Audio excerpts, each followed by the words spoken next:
Woven wire mesh is already an important component to making pulp and fiber products. But what if I were to tell you there's an equally, if not more important, wire mesh process that can benefit the quality of your entire industry? I'll explain everything, so stick around. Hi, I'm Candace Blaker, and I'm the product manager for particle size analysis here at W.S. Tyler. There's an undeniable push to reduce the amount of single-use plastics we use globally, and because of this, we're seeing explosive demands for molded pulp fiber packaging. But in order to ensure that customer expectations are met, molded fiber manufacturers must ensure that a quality control program is put into place. And an integral part of doing that is integrating a reliable particle size analysis lab setting. But how exactly does particle size analysis fit into the world of molded pulp fiber? As a pioneer of the original sieve shaker, W.S. Tyler has over 150 years of particle size analysis experience. We strive to be an extension of your team, helping to remove the roadblocks you may encounter when molding fiber. So in this video, we'll go over how particle size analysis fits into the process of molding pulp fiber, the particles that are typically tested in the molded pulp fiber industry, and the particle size analysis instruments that you can use to test your sample.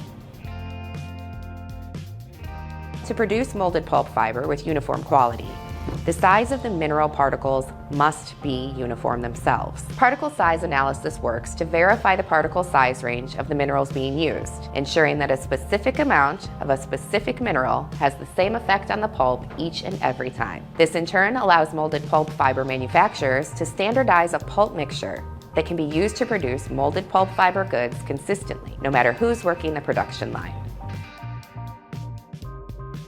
During the forming process, 4 predominant mineral particles can be used to improve the quality of mold pulp fiber products. These minerals are talc, bentonite, kaolin, and calcium carbonate. Talc is considered the softest mineral on Earth. It's often used in small amounts to control friction when forming, helping your wire mesh molds and other forming equipment last longer.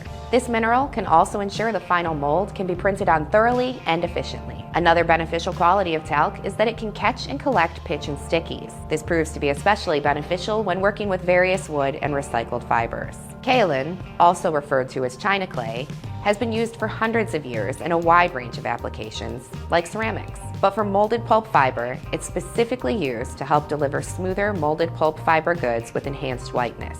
And much like talc, kaolin can be used to help ensure the surface of the molded pulp fiber is more printable. Additionally, it can be used to help manufacturers laser mark the surface of the molded pulp fiber more effectively.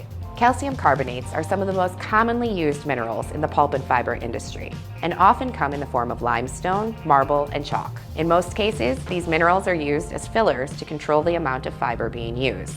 Having said that, calcium carbonate can also be used to deliver a whiter and brighter finish. Bentonite is a mineral that can be found in volcanic ash and is known for having particles with large surface areas. This mineral is specifically used to collect and manage pitch and stickies found in pulp. There's 3 primary particle size analysis instruments that can be used to verify that the minerals you're using consist of uniform particle sizes. These instruments are Sieve Shakers, airjet sieves, and dynamic image analysis systems. Sieve Shakers, like the W.S. Tyler Rotap RX29, are devices that utilize a mechanical motor to create an oscillating motion alongside the brute force hammer taps. This dual motion works to agitate particles in a test sieve stack, allowing the particles to find the openings in the mesh screens. That said, there's sieve shaker models, like the Rotap RX812, that don't feature the brute force hammer taps that better test particles 100 mesh and larger. I should note that sieve shakers are reflected in dozens of industry standards. This means that in the case of an audit, the proper quality control paperwork is easily accessible. With that, sieve shakers are known for being one of the loudest particle size analysis instruments on the market. While there are sound enclosures designed to reduce the operation noise, sieve shakers can sometimes cause a disruption, especially in smaller particle size analysis operations. And since they're mechanical machines, sieve shakers have a lot of moving parts under the hood. Some of these parts are known to wear over time, requiring you to maintain the device regularly.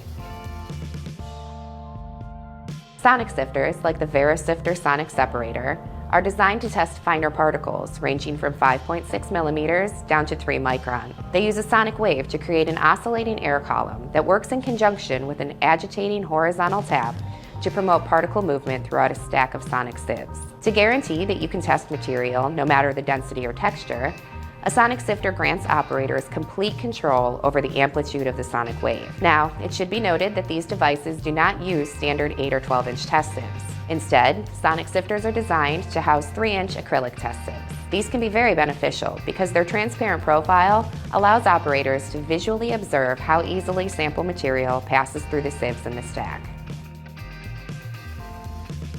Airjet sieves, like the Alpine Airjet Sieve E200LS, are devices that are designed with easily agglomerated particles in mind. These devices utilize a state-of-the-art vacuum system to create a jet of air that causes the particles to collide with its plexiglass lid. As a result, the particle agglomeration is broken up, allowing the individual particles to find the openings of the test sieve. This action makes it ideal for finer particles, like the particles of calcium carbonate. While an airjet sieve will provide the best results when testing agglomerated material, there are some things to consider. The finer particles the device is designed to test can cause buildup throughout the filter of the machine, so it's recommended that the device be thoroughly cleaned between uses. Additionally, the testing process is known to be fairly time-consuming. This is because you must manually transfer material from test sieve to test sieve, going in order of the test sieve stack. This leaves you vulnerable to user error unless specialized RFID test sieves are used.